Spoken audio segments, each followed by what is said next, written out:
Hello welcome back. आज का topic मेरा है प्रॉब्लम यानी problem based on Ohm's law and equivalent resistance. Equivalent resistance हमने पहले कर रखा है और ओम्स लॉ को भी हमने पहले कर रखा है। तो इस पे बेस्ड प्रॉब्लम को हम देखेंगे जिसमें ओम्स लॉ जो V = IR आपने देखा था, इसका इम्प्लीमेंट कहीं ना कहीं इक्विवेलेंट सर्किट जो हमने शुरू से निकाला था। क्यों निकाल रहे थे, आज आपको नीड इसका पता चलेगा कि इक्विवेलेंट आर इक्विवेलेंट क्यों बार बार निकाल रहे थे। इसका इम्प्लीमेंटेशन कितना सिंपल कर देता है किसी क्वेश्चन को बनाने के लिए, आप इस चीज को देखेंगे। चलिए एक क्वेश्चन लिया हूं मैं यहाँ पे, देखिएगा आपके सामने एक क्वेश्चन लिया हुआ हूं। सपोज दैट यहाँ एक 60 वोल्ट का कोई सोर्स है, यहाँ मान लो कि 20 ओम का एक रेजिस्टेंस है, यहाँ भी 20 ओम का एक रेजिस्टेंस है, यहाँ पे आप लगा लो 20 ओम का रेजिस्टेंस है, ठीक है ना। यहाँ पे मैं कहता हूँ 10 ओम का रेजिस्टेंस है और ऐसे सर्किट से पूछ रहा है आपसे, पूछ रहा है आपको कि find I of given circuit. Given circuit जो सर्किट दिया हुआ है उसका करंट आपसे कैलकुलेट करने के लिए पूछ रहा है, ठीक है ना। तो ऐसे सर्किट में करंट कैसे निकलेगा, ध्यान रखिएगा। ऐसे सर्किट में करंट जो निकाल रहे हैं, आपको पता है कि ओम्स लॉ हमने सीखा था। ओम्स लॉ के अंदर क्या था कि अगर कोई सर्किट है उसमें एक वोल्टेज सोर्स है, सपोज दैट यहाँ पे एक Vs है और उस सर्किट में एक रेजिस्टेंस लगा हो, है ना, R, तो इस सर्किट में जाने वाला करंट यानी यहाँ वाला करंट इस पे ड्रॉप के प्रोपोर्शनल होता है। यानी यहाँ का वोल्टेज ड्रॉप अगर मैं कह दूँ कि इस टर्मिनल एलिमेंट R के क्रॉस वोल्टेज ड्रॉप Vd है, तो हमने ओम्स लॉ में देखा था Vd बराबर क्या होता है, I × R, ये देखा था, ये हम ओम्स लॉ के अंदर देखा था, ठीक है। इसको कैसे इंप्लीमेंट करते हैं इस चीज को देखिएगा। अब देखिए, आप कहोगे कि यहाँ पे अगर करंट भी निकालना है तो हम कहेंगे कि Vs बट्टा भी R कर सकते हैं, क्योंकि यही Vd बट्टा R हो जाएगा। तो आप कहोगे कि नहीं सर ये यहाँ का वोल्टेज, ये तो सोर्स वोल्टेज है। जी है, ये सोर्स वोल्टेज है और ये वोल्टेज ड्रॉप है, लेकिन हमने एक चीज शुरू से देखा है कि पैरेलल में वोल्टेज हमेशा क्या होता है, समान। पैरेलल में वोल्टेज देखिए जितना है उतना ही पैरेलल में यहाँ पे है कि नहीं, बीच में कोई एलिमेंट नहीं लगा हुआ है, रेजिस्टेंस नहीं लगा हुआ है, लेकिन जितना वोल्टेज सोर्स का वही इसके क्रॉस है। इसका मतलब यहाँ का जितना वोल्टेज है वही पैरेलल का वोल्टेज हमेशा क्या होगा, समान। वोल्टेज ड्रॉप भी यहाँ पे क्या होगा, समान। इसका मतलब यहाँ पे Vs बट्टा R भी लिखा जा सकता है, ठीक है चीज है। अब देखिए आपको यहाँ दिखेगा कि अगर यहाँ का करंट निकालना है मेरे को, तो एक ही रेजिस्टेंस होना चाहिए, यहाँ आपको एक ही रेजिस्टेंस होना चाहिए, एक ही वोल्टेज सोर्स होना चाहिए, पर रेजिस्टेंस तो बहुत ज़्यादा है। यहीं पे कॉन्सेप्ट आता है इक्विवेलेंट रेजिस्टेंस का।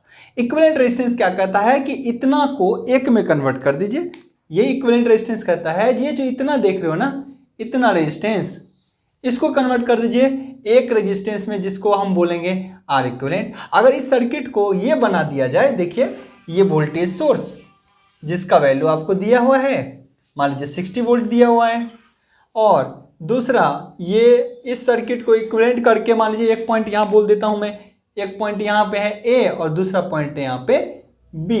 अगर A B निकाल दूँ, इस दोनों टर्मिनल यहाँ पकड़ूँ तो सारा का इक्विवेलेंट निकल जाएगा। अगर मैं बोलूँ ये पॉइंट है A और दूसरा पॉइंट लेता हूँ B, दूसरा पॉइंट लेता हूँ B, और A B के क्रॉस R इक्विवेलेंट अगर मैंने निकाल दिया, R इक्विवेलेंट निकाल दिया, तो हो गया ना काम। देखिए हो गया, कैसे नहीं काम, आपको करंट ही तो निकालना था इस सर्किट में। तो इस सर्किट में जब आपको करंट निकालना था तो I बराबर ओम्स लॉ में क्या कहता है, V बटा R। अब देखिए यहाँ का वोल्टेज ड्रॉप, चूंकि वोल्टेज पैरेलल में समान, तो यहाँ का वोल्टेज ड्रॉप के बदले यहाँ का वोल्टेज लिख देते हैं, यानी 60 बटा R अगर निकल जाए तो यही होगा हमारा टोटल करंट। ये R कौन सा है जी, R इक्विवेलेंट है। ये का R कौन सा है, R इक्विवेलेंट। यहाँ का R क्या है, R इक्विवेलेंट। अब R इक्विवेलेंट मुझे पता चल जाए तब इसका आंसर तुरंत निकल जाएगा, है ना। तो यही है इंप्लीमेंटेशन की, क्यों इक्विवेलेंट सर्किट निकाल देते, क्योंकि इतना को किससे भागा दे। ओम्स लॉ अगर डायरेक्ट कोई लगाना चाहे तो वोल्टेज बट रेजिस्टेंस कौन सा लगाऊंगी, करंट निकलेगा, बताओ ये दूं ये दूं, ये कंफ्यूजन है। इसीलिए इक्विवेलेंट निकलना चाहिए, इतना को एक में कन्वर्ट कर दूं तभी आपका वैल्यू निकलता है, ठीक है ना। तो अगर यहाँ पे आपसे अगर पूछा जाए तो ऑब्वियसली अब तो आपको बताने के लिए कोई कुछ करना ही नहीं पड़ेगा, आप आसानी से इसको निकाल सकते हो। इसको स्क्रीनशॉट ले सकते हो, आप लोग नोट डाउन कर सकते हो, हालांकि नोट्स तो आपको प्रोवाइड कर दिया जाता है। चलिए यहाँ देखिए, अब हम करते हैं सॉल्व। ये तो आपको तरीका हमने बताया है ना कि किस तरीके से करते हैं। अब हम इसको करेंगे सॉल्व। इस पॉइंट को A B बोला है, A पॉइंट लिया हूँ और यहाँ B पॉइंट लिया हूँ। इससे इधर का इक्विवेलेंट हमने निकालना है, इक्विवेलेंट रेजिस्टेंस कितना है। और इससे पहले का तो मैं देख रहा हूँ कि एक करंट आई मांग रहा है और एक वोल्टेज सोर्स लगा हुआ है जिसका वैल्यू है 60 वोल्ट। अब मुझे पता है इतना को करना है, तो अब देखिए सबसे पहले इसको रिड्यूस जब करेंगे तो ये दोनों किस में दिखेगा आपको, सीरीज में, ये दोनों आपस में सीरीज में है, तो 20-20 कितना हो गया 40, और ये इसके पैरेलल में 20, तो कितना हो गया, तो पैरेलल का फॉर्मूला लगाना पड़ेगा और फिर ये इसके सीरीज में। चलिए हम इसको एक एक करके सॉल्यूशन करा देते हैं धीरे धीरे। देखिए ये कितना है हमारा 20 ओम, ये है 10 ओम, लेकिन ये दोनों आपस में मिलके कितना हो गया, इसको ऐसा लिख सकता हूँ ना, ये तो 40 होगा, ठीक है। अब देखिए जब इसको सॉल्व करोगे तो ये क्या दिखेगा आपको, 40 और 20 आपस में क्या है, पैरेलल में, यानी इसको और सॉल्व करिए। हालांकि ये तो 1 सेकेंड में बन जाता, पर मैं आपको पहले प्रोसीजर से दिखा देता हूं कि इसको अगर और सॉल्व करेंगे तो ये तो 60 दिखेगा, ये रेजिस्टेंस आपका 10 ओम है, और जब इसको पैरेलल में करेंगे तो यहाँ एक रेजिस्टेंस बन जाएगा जिसका मान क्या होगा, अगर ए बी पॉइंट अगर किसी को अभी भी मेंशन करना है, यहाँ ए कर दीजिए और यहाँ का बी पॉइंट मेंशन कर दीजिए, करंट का मान निकालना था। अब यहाँ का वैल्यू निकालना है तो हमको पता है 40 गुना 20, पैरेलल का वैल्यू ऐसे निकलता है बटा 60, दोनों का जोड़ हो जाता है ना। चलिए एक जीरो से यहाँ को इसको कैंसिल आउट कर देता हूँ, 2 से 3 6, इसका मतलब कितना हो गया 40/3, अभी ओम में ही रहने देता हूँ। अब सोचिए ये एक दूसरे के सीरीज में है कि नहीं, ये रेजिस्टेंस एक दूसरे क्या है, सीरीज में, अब नहीं निकलेगा क्या, आसानी से निकल जाएगा। इसका मतलब जब इसका करंट अगर निकालना हो, यहाँ सॉल्व कर देता हूँ, दिख रहा है ना। चलिए यहाँ तक आप लोग लिखने के बाद आप लोग इधर आ जाएंगे, ठीक है। अगर इसको सॉल्व करूँ तो देखिए ये कितना है 60 वोल्ट। अब इसको एक रेजिस्टेंस में कन्वर्ट कर देता हूँ, तो ये सीरीज में है, तो 10 और प्लस 40/3, 10 प्लस 40/3 अगर आप करते हो तो ये क्या हो जाएगा वैल्यू आपका, बताइए। यहाँ से आपको होगा 330 प्लस 40 इज इक्वल टू 70/3, 70/3। अब बताइए इसका करंट नहीं निकलेगा ओम्स लॉ लगाएंगे तो, क्योंकि ये वोल्टेज वही होगा जितना ये वोल्टेज है ना, ये वोल्टेज उतना ही होगा जितना ये वोल्टेज। तो यहाँ का वोल्टेज हमको नहीं पता है, लेकिन पैरेलल का वोल्टेज सेम होता है, तो यहीं का वोल्टेज हो गया। इसका मतलब यहाँ से गुजरने वाला करंट का वैल्यू क्या होगा, अगर यहाँ से करंट गुजरने वाला करंट का वैल्यू ये नहीं दिख रहा है ना, दिख रहा है, चलिए ये वैल्यू दिख रहा है आपको, यहाँ पे दिख रहा है। तो यहाँ से I बराबर अगर निकालना होगा तो वोल्टेज 60 बटा रेजिस्टेंस क्या 70, और 3 नीचे है तो ऊपर चला गया, 3 नीचे है तो ऊपर चला गया, ठीक है। अगर इसको आप सॉल्व करेंगे तो 1 0 से कैंसिल आउट, कितना हो गया 18/7, कैंसिल करिए, 7 दूनी 14, 4 बच गए पॉइंट 40, 7 बचा 35, 3 5 50, 7 7 49, इतना एम्पियर करंट जाएगा। कितना हो गया 2.75 एम्पियर करंट इस सर्किट से होके गुजरेगा। यानी सर्किट को या तो ऐसा रखा जाए, ऐसा बना दिया जाए जिसका मान आर इक्विवेलेंट का मान कितना निकला था आपका, निकला था 70/3 ओम, तो यहाँ पे गुजरने वाला करंट का मान होगा 2.57 एम्पियर। तो या तो सर्किट ऐसा रिड्यूस कर दीजिए, या फिर इतना रेजिस्टेंस को फिर फोल्ड निकालना है। आपको लगता है कि नहीं सर्किट को अब एक्सप्लोर करूं, तो सर्किट जब ऐसा भी रहेगा तो इस कंडीशन में हमारा जाने वाला करंट का जो वैल्यू होगा 2.57 एम्पियर, 2.57 एम्पियर।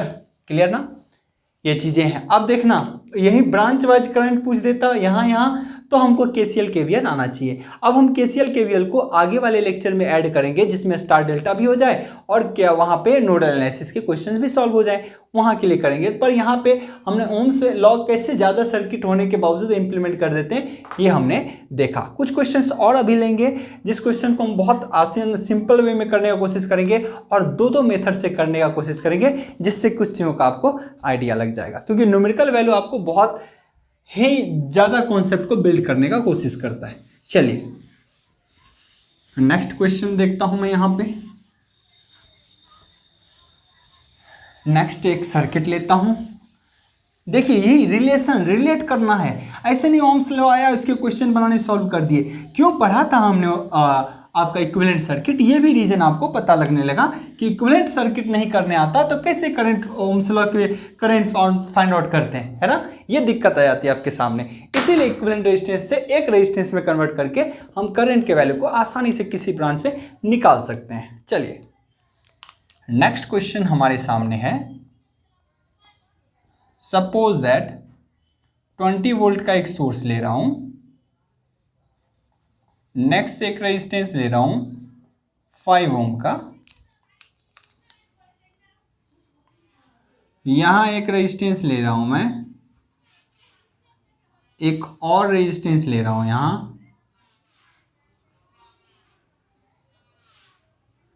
और एक और रेजिस्टेंस यहां पे ले रहा हूं मैं। सपोज दैट यहां के रेजिस्टेंस का वैल्यू है 15 ओम, यहां भी ले रहा हूं 15 ओम, और यहां भी ले रहा हूं मैं 15 ओम, ठीक है ना। अब आपसे क्वेश्चन पूछ रहा है कि जब 20 वोल्ट का सोर्स लगाएंगे जिसमें लोड अलग अलग रेजिस्टेंस का है ये लोड, तो इससे जाने वाला टोटल करंट का मान बताइए। क्वेश्चन पढ़ रहा है find out I equal to what. इस सर्किट में करंट आपका क्या होगा, ठीक है ना। तो चलिए हम इस सर्किट में करंट को चेक करते हैं। देखिए सबसे पहले आपको करंट निकालने के लिए क्या करना पड़ेगा, सबसे पहले इक्विवेलेंट सर्किट आपको आना चाहिए। इस सर्किट का इक्विवेलेंट आना चाहिए, तभी तो एक रेजिस्टेंस आर इक्विवेलेंट बन जाएगा। आर इक्विवेलेंट जैसे बनेगा तो इस वोल्टेज से डिवाइड कर देंगे तो करंट मिल जाएगा। तो चलिए सॉल्व करते हैं। क्वेश्चन के अंदर 20 वोल्ट दिया गया है। देखिए इसको जब आप प्रैक्टिस करने लगेंगे ना तो चुटकियों में बनेगा। इस क्वेश्चन को सॉल्व करने का कहीं मतलब ही नहीं बनता, क्योंकि आपका ये बेसिक चैप्टर है, इसीलिए इसको मैं सॉल्व करा रहा हूँ। नहीं तो अगर आप सर्किट थ्योरी आपका एंड होता है, नेटवर्क एंड होता है, तो इन सब क्वेश्चन को तो आप लफ्जों में यूं ही कर दोगे जो कंपटीशन में क्वेश्चन के में आते हैं 1 नंबर में, है ना, ये सब क्वेश्चन, है ना। तो चलिए हम देखते हैं यहाँ पे इस रेजिस्टेंस को। देखिए हमने आपको पहले पैरेलल वाला एक कंसेप्ट बताया था, है ना। पैरेलल में अगर 2 वैल्यू हो तो उसका आधा हो जाता है, 3 हो तो उसका 1/3 होता है। जितने पैरेलल में वैल्यू रेजिस्टेंस होंगे उसका डिवीजन उतना ही होता चला जाएगा। तो यहाँ है 5 ओम, लेकिन अगर यहाँ से यहाँ चर्चा करूँ तो तीनों का पैरेलल कितना होता है जी, 15/3। पैरेलल में जितना भी हो उसको, अगर जैसे सीरीज में 15 होता है तो कितना होता है, 15 या 45, लेकिन पैरेलल में होगा अगर तो वो क्या होता है, उसका डिवीजन हो जाता है। जितने ब्रांच होंगे उससे डिवाइड हो जाते हैं। 3 ब्रांच है, 3 से डिवाइड हो गया। तो अगर यहाँ पे आप करोगे इसके वैल्यू को तो कितना हो जाएगा, 15/3, यानी 5 ओम ये भी रह गया। अब सोचिए ये दोनों सर्किट कैसा दिख रहा है आपको, सीरीज में। ये दोनों आपस में क्या है, सीरीज में। ऐसा नहीं कि एलसी जो पैरेलल में दिखना चाहिए। देखिए ये इसको अगर आप खींच के ले जाओ, यहाँ जोड़ सकते हो ना, एक का एंड दूसरे का स्टार्टिंग से जुड़ा है, इसका मतलब सीरीज से है। यानी इस सर्किट को अगर मैं यहाँ पे दूं कि ये 20 वोल्ट है और यहाँ पे 5 ओम है, तो यहाँ पे 5 ओम है प्लस दोनों को जोड़ दूं एक साथ, क्योंकि सीरीज में ही है, प्लस 5 ओम बराबर 10 ओम कर देता हूँ और यहाँ पे छोड़ देता हूँ, शॉर्ट कर देता हूँ, दोनों को जोड़ दिया, 5 ओम 5 ओम 10 ओम हो गए। और ये इस तरीके से हो गया। अगर इस सर्किट को सॉल्व करा जाए, इस सर्किट को सॉल्व करा जाए तो आई बराबर क्या दिखेगा आपको, इस ब्रांच में बन जाने वाला करंट टोटल इस वोल्टेज। देखिए पैरेलल में इसका यहाँ जितना सोर्स दिया उतना ही तो ड्रॉप होगा, और कोई एलिमेंट तो है ही नहीं। इसका मतलब यहाँ का VD वही है जितना कि ये VS है, यानी 20/10। इसका मतलब यहाँ पे करंट का मान है 2 एम्पियर। कितना मान है करंट का, 2 एम्पियर। पहला पॉइंट जो नॉर्मल तरीके से हमने सॉल्व किया इसको। चलिए इसको आप लोग नोट डाउन कर लेंगे, है ना। अब मैं एक और मेथड से इसको सॉल्व करा के दिखाता हूँ, ठीक है ना। यहाँ पे एक और मेथड से इसको सॉल्व करते हैं। दूसरा मेथड यहां तक का है, लेकिन नोडल आप लोगों को अभी पता नहीं है, लेकिन नोडल आप लोगों को पता चल जाए तो चीजें तुरंत पता चल जाएगा। देखिए अगर पूछ लेता आपको कि यहां से आने वाला टोटल करंट का मान कितना है, 2 ही एम्पियर था, है ना। कितना है, 2 ही एम्पियर। 2 ही एम्पियर कितना है, 2 एम्पियर। तो बताइए, देखिए यहाँ पे लॉजिक कॉन्सेप्ट कितना लगता है। तो बताइए कि इस ब्रांच में कितना करंट है। अभी हालांकि केसीएल नहीं पढ़े हैं, लेकिन आप जवाब दे सकते हैं बहुत आसानी से। देखिए यहाँ तक ओम्स लॉ इंप्लीमेंटेशन, सर्किट का इंप्लीमेंटेशन यहाँ पे सिंपल है, आप कर लोगे, पर यहाँ पे थोड़ी सी दिमाग को स्ट्रेस देना थोड़े से कि किस तरीके से किसी चीज़ को निकाला जा सकता है। आपने जितना पढ़ा है ना उसी में से कैसे आप आउटकम निकाल सकते हो। सपोज दैट यहाँ से बहने वाला करंट किसी ने बोल दिया इसको I1, यहाँ से बहने वाला किसी ने नाम दे दिया I2, और यहाँ से बहने वाला कोई करंट का नाम दे दिया I3। आपसे पूछ रहा है एंड ऑल्सो फाइंड, यहाँ कह दिया and also find I1, I2, I3। जब इतना आपने निकाल लिया तो किसी ने पूछ दिया कि आप I1, I2 और I3 को भी कैलकुलेट कीजिए। तो ऐसे कंडीशन में how to calculate this value. ठीक है, तो सबसे पहले आपको पता होना चाहिए कि यहाँ का वोल्टेज अगर पता चल जाए तो ओम्स लॉ लगा सकता हूँ। देखिए यहाँ पे रेजिस्टेंस है, करंट निकालना है, अगर यहाँ का वोल्टेज पता चल जाए तो हम क्या निकाल सकते हैं, ओम्स लॉ इंप्लीमेंट कर सकते हैं। सेम अगर यहाँ का वोल्टेज है, बीच में कोई रेजिस्टेंस नहीं है, तो पैरेलल में वोल्टेज समान, यहाँ का भी वोल्टेज समान, यानी तीनों का वोल्टेज समान है, लेकिन ये इसके समान नहीं है। क्यों? क्योंकि बीच में एक रेजिस्टेंस आ चुका है। ठीक है ना, बीच में यहाँ ड्रॉप हो रहा है। अगर ये ड्रॉप नहीं होता तो 20 वोल्ट के पैरेलल ये होता, यहाँ भी 20 वोल्ट ड्रॉप है, यहाँ भी 20 और यहाँ भी 20 होता, लेकिन बीच में आ गया ये। इसका मतलब ये रेजिस्टेंस कुछ ना कुछ वोल्टेज को ड्रॉप कर रहा है।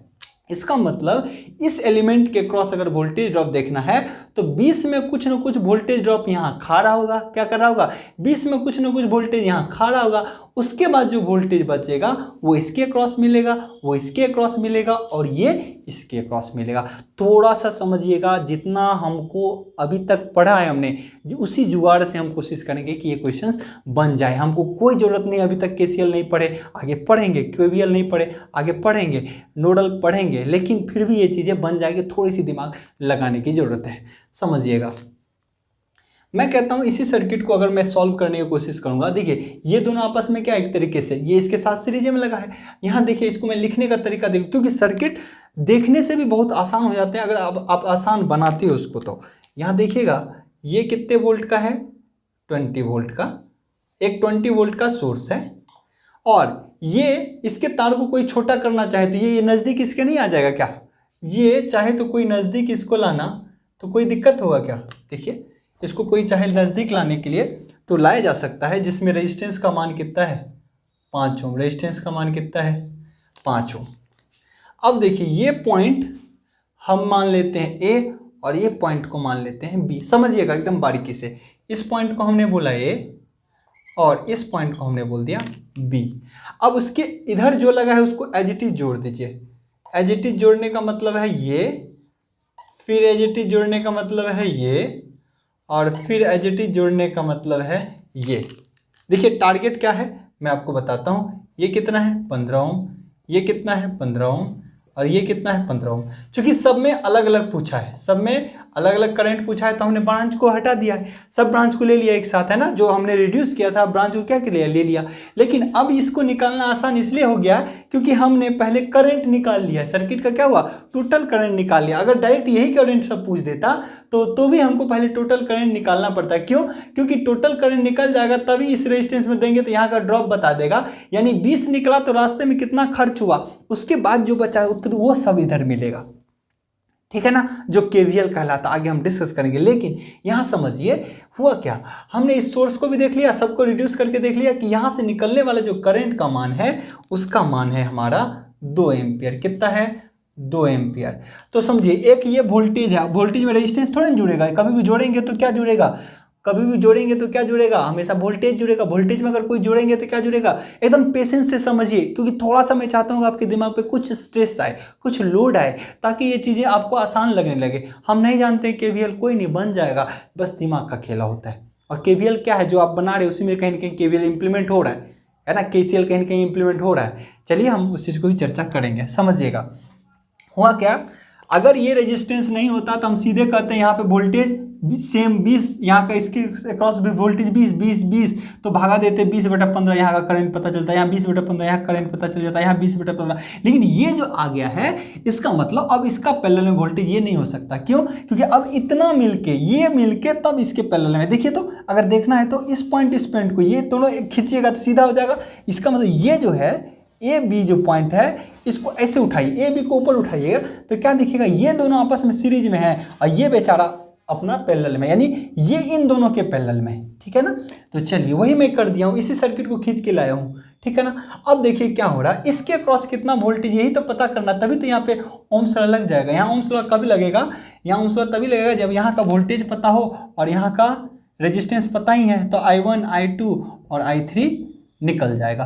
तो वोल्टेज यहाँ पे कैसे पता चलेगा, क्योंकि यहाँ सिर्फ एक वोल्टेज तो है नहीं, रेजिस्टेंस भी है।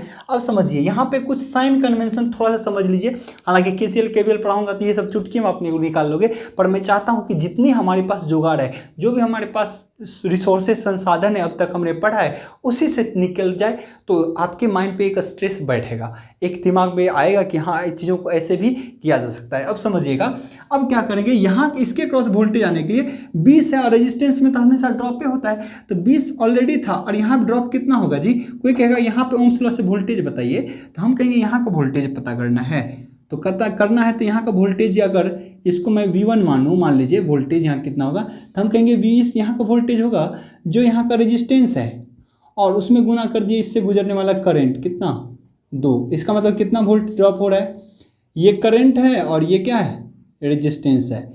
एक करंट है और दूसरा रेजिस्टेंस है, दोनों गुना कितना वोल्ट हो गया, 10 वोल्ट। अब सोचिएगा ये 10 वोल्ट, अब क्या करूं, इस दोनों को जोड़ दूं तब इसके बराबर हो गया, घटा दूं तो समझिएगा कोई सोर्स, टोटल सर्किट में सोर्स से है 20 वोल्ट और रेजिस्टेंस उसमें 10 वोल्ट ड्रॉप कर गया, तो कभी वो टोटल इस सर्किट में 30 वोल्ट थोड़ी ना हो सकता है, 20 से ज़्यादा कभी वोल्ट हो ही नहीं सकता इस सर्किट में, कभी 20 से ज़्यादा हो ही नहीं सकता, क्योंकि रेजिस्टेंस एक खाने वाला चीज़ है। कैसा है, खाने खपत करने वाला। ये उन रिसोर्स ऐसा तो नहीं है कि ये सोर्स है ये और वोल्टेज देगा, नहीं देगा, ये खर्च ही करेगा। तो समझिएगा ये जो खर्च करेगा वोल्टेज, ये जो खर्च करेगा वोल्टेज वो किस डायरेक्शन में करेगा, यहाँ पे देखिए, यहाँ जिधर से करंट जाता है वहाँ पॉजिटिव लेते हैं और जिधर से निकलता है वो नेगेटिव लेते हैं। जिधर जाता है वो पॉजिटिव होता है, जिधर जाता है नेगेटिव होता है। अब समझिएगा ये दोनों, यहाँ है प्लस, यहाँ माइनस, यहाँ प्लस, फिर यहाँ प्लस आ गया, यहाँ माइनस आ गया, तो ऑब्वियसली 20 जब गया तो 10 यहाँ पे क्या हुआ, जुड़ा कि घटा जी, खर्च हो गया, सामने ही तुरंत ही क्या हो गया, खर्च 10। इसका मतलब अगर कोई कहे कि इन दोनों पॉइंट के बीच कितना वोल्टेज है, तो हम कहेंगे 20 में 10 खर्च हो गया, कितना बचा 10। यानी कोई पॉइंट बोल दे कि VAB कितना है, समझिएगा, यानी इस पॉइंट, ये ए बी इसलिए बोल रहा हूँ कि ये पॉइंट तो शॉर्ट है, ये भी पॉइंट शॉर्ट है, तो यहाँ से यहाँ वोल्टेज कितना बचा है, तो हम कहेंगे देखिए यहाँ से यहाँ में वोल्टेज बचा है 20 है और 10 खर्च हो गया, तो कितना बचा है 10 वोल्ट, कितना बचा है जी 10 वोल्ट ही बचा है, वही ना बचेगा, क्योंकि 20 था और 10 खर्च हो गया। ऐसे भी सोचिए, देखिए जनरल कॉन्सेप्ट है, आपको पता चल जाएगा, माइनस प्लस अब प्लस माइनस होता है, आपस में क्या होता है, घटता है। नहीं कुछ पता है तो बैटरी को समझिएगा, आपके घरों में एक टॉर्च वाला बैटरी हुआ करता था, ये प्लस और ये माइनस, क्या होता था, एक टॉर्च की जो बैटरी होती थी सेल की, एक प्लस और माइनस। अब बताइए, जब आपको बैटरी में, मान लीजिए ये 3 वोल्ट का बैटरी है और बैटरी को और जोड़ना था, 6 वोल्ट बनाना था, तो कभी भी जब बैटरी आप जोड़ते थे तो हमेशा फिर से बैटरी में जो जुड़ता था ऊपर प्लस और नीचे माइनस होता था। क्या होता था, देखिए माइनस प्लस और माइनस प्लस, और ये भी कितने का, 3 वोल्ट का है, तो टोटल ये बैटरी का वोल्टेज कितना होता था, 6 वोल्ट। देखिए क्या हुआ, अगर कोई चीज़ जुड़ना होगा तो माइनस प्लस और माइनस प्लस होगा तभी जुड़ेगा, ठीक है ना, माइनस प्लस और माइनस प्लस फिर से सेम अगर आता रहे तब जुड़ेगा। लेकिन कोई कहे कि यहाँ एक बैटरी है, उसमें देखिएगा प्लस माइनस यहाँ है और दूसरा बैटरी है, इसमें यहाँ माइनस प्लस, और यहाँ कोई कह दे यहाँ प्लस है और यहाँ माइनस है, तब बात पूछेगा कि दोनों और से बैटरी वोल्टेज बताइए, ये भी 3 वोल्ट का है, ये भी 3 वोल्ट का, समझिएगा, ये माइनस ये प्लस, ये प्लस कर दिया, ये माइनस कर दिए, ऊपर में माइनस, तो प्लस प्लस जब भी सामने होगा तो चीज़ें घट जाता है, चीज़ें क्या होता है, घटता है। तो अभी रिजल्टेंट वोल्टेज कितना होगा, 3 में से 3 चला जाएगा, 0 बच जाएगा। इतना बेसिक लेवल, इससे बेसिक तो और कुछ हो ही नहीं सकता, ठीक है ना। तो ये आप समझ लिया कि कभी भी कोई चीज़ जुड़ता घटता कब है, जब माइनस प्लस चलता रहे तो बैटरी जुड़ेगा, और जब माइनस प्लस, अब प्लस माइनस हो रहा है, मतलब काउंटर कर रहा है, घटाने का काम कर रहा है, तो इसीलिए कितना हो गया 3 - 3 0 हो गया, क्योंकि घट रहा है, यहाँ पे क्या होता है जुड़ रहा है। आई होप ये कॉन्सेप्ट आपका क्लियर होगा, ठीक है ना। अब हम चलते हैं कि देखते हैं कि यहाँ पे कितना वोल्ट होगा, समझिएगा इसके वोल्टेज को अब देखने के लिए। इसका मतलब अब हमको तो इसका वोल्टेज देखना है यहाँ से यहाँ, जिसको VD नाम दिया है, और VD किसके बराबर है जी, जो ये पॉइंट माना हो वोल्टेज A और वोल्टेज B के बीच, तो यहाँ पे इसी को VD बोल सकता हूँ का, ये VD इसके बराबर। अब समझिए ये वोल्टेज उतना ही है जितना कि इससे बचा हो, तो 20 से 10 खर्च हो गया, तो बचा कितना इसके क्रॉस 10 वोल्ट, कितना बचा है जी 10 वोल्ट। अब देखिए 20 वाला की पोलैरिटी प्लस माइनस है 20 वोल्ट, और इसकी पोलैरिटी माइनस प्लस है, ये कितना है 10, तो ऑब्वियसली घटा तो पोलैरिटी किसका बचा रहेगा, ऊपर प्लस और नीचे माइनस, टोटल रिजल्टेंट कितना बचा 10 वोल्ट का। ये एकदम बहुत डेप्थ, मतलब बहुत लोअर स्टैंडर्ड तक जाके इस चीज़ को समझाने की कोशिश कर रहा हूँ, नहीं तो ये तो चुटकियों में बन जाएंगे क्वेश्चन हिसाब से। तो कितना वोल्ट बचा, 20 में से 10 खर्च हो गया, 10 वोल्ट बचा। इसका मतलब VAD के यहाँ जो टोटल बचा वोल्टेज वो पॉइंट VAB हो, वो कितना बचा है 10 वोल्ट, जिसको VD बोलते हैं। अब यहाँ ओम्स लॉ लगाइए ना, अगर कोई कहेगा I1 निकालना है, हम कहेंगे I1 निकालना है, ठीक है, VD बटा 15, तो VD कितना है 10/15। इसका मतलब क्या हो गया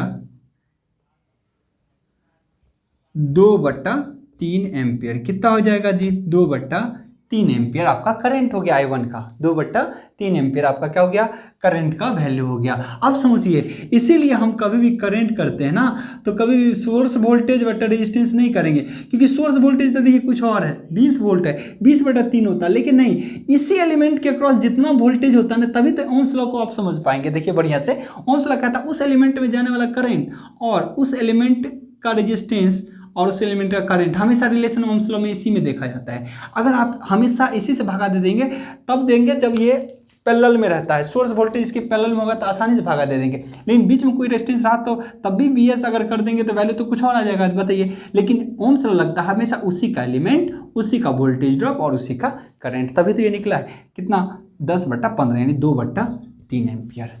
एक एक चीज़ बारीकी से आपको इस तरीके से समझना पड़ेगा कि सर्किट में कैसे लगता है। हालांकि ये सब चीज़ हम कब पढ़ेंगे, KCL KVL अब आपका लगेगा, फिर नोडल मेस वहाँ पे जाएंगे तो चीज़ें बहुत आसानी से हो जाएगी। लेकिन हमने जितना पढ़ा था, हमने कोशिश किया, एक मेथड तो ये था, बेसिक रूल से हमने निकाला, लेकिन हम चाह रहे थे कि यहाँ भी निकल जाए, ये भी निकल जाए। अब देखिए जब एक निकल गया 2/3, तो कोई कहेगा I2, तो देखिए यहाँ का वोल्टेज वही है जो यहाँ का वोल्टेज, बीच में कोई रेजिस्टेंस है क्या, नहीं जी नहीं, रेजिस्टेंस है ही नहीं। इसका मतलब यहाँ का जो वोल्टेज अब बच गया वही वोल्टेज इसके क्रॉस होगा, वही इसके क्रॉस होगा।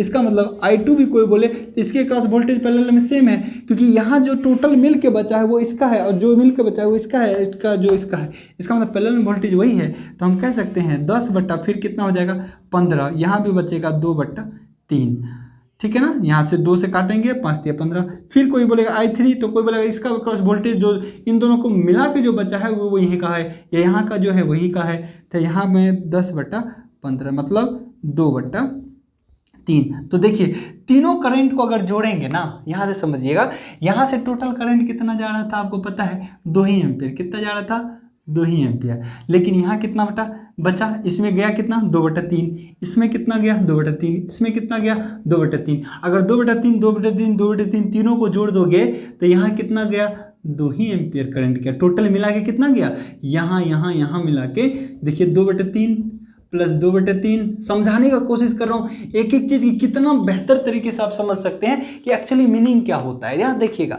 ये जो 2 एम्पियर इस सोर्स से निकला था, जिसको हम पहले कैलकुलेट कर लिए, अब यही ना बटेगा जी, कहीं 5 लीटर पानी आ रहा है और उसको 3 भाग में बांटेंगे तो 5/3 5/3 5/3 ना होगा। क्यों 5/3 होगा, क्योंकि सबका रेजिस्टेंस समान है। यही रेजिस्टेंस अलग अलग होता तो पानी अलग अलग जाता। इस सेंस में कह रहा हूँ, पानी का फ्लो इस सेंस में बोल रहा हूँ कि इलेक्ट्रॉन से तो जा रहा है, करंट का मतलब क्या, इलेक्ट्रॉन्स का फ्लो है ना। तो ये समझिए कि 2 है और समान नली है, मान लो तीनों नली जो है, तीनों नली का एरिया ऐसा ही है, उससे पानी जाना है, तो इसका मतलब सब में भाग समान बराबर जाएगा, इसीलिए गया 2/3 2/3 2/3। क्यों, क्योंकि यहाँ पे रेजिस्टेंस 15 ओम है, यहाँ पे रेजिस्टेंस 15 ओम है और यहाँ भी रेजिस्टेंस 15 ही ओम है। अब समझिएगा इसका मतलब यहाँ से जितना करंट आया, इस नोड तक जितना आया बटने वाला करंट सबके सम के बराबर हो गया। इस तीनों का जोड़ किसके बराबर हो गया? आने वाला। यहीं पे जो नोड लगता है उसी को तो केसीएल बोल दिया जाता है, जिसको हम पढ़ेंगे, बहुत बेहतरीन तरीके से पढ़ेंगे।